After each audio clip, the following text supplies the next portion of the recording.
Salut tout le monde, un autre récap d'animé.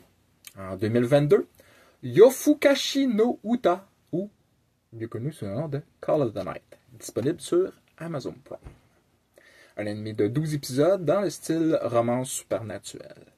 Depuis des années, moi et ma fille, on a une routine le soir avant que j'aille coucher. On regarde une vidéo. Parfois, c'est 20-30 minutes d'un film. D'autres fois, c'est des trucs comme le Donjon Nalbuck.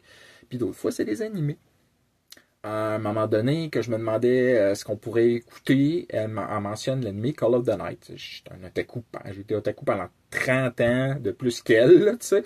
Puis elle me suggère un anime. OK, wow. Un Noitamina en plus. Les Noitamina, c'est un style d'anime très particulier où est-ce que c'est un petit peu plus artistique, différent, bref.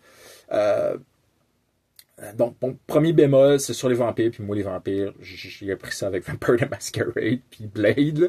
Fait que j'attendais ça avec une brique et un fanal, puis ça m'a rentré en pleine face. La musique est folle. Je vais envoyer des liens en dessous de cette vidéo-là pour que vous écoutiez au moins la toune de fin complètement débile, l'extro qu'on appelle. J'aurais jamais cru que le hip-hop japonais ait autant d'allure. La facture visuelle est éblouissante. La nuit, c'est un personnage à part entière.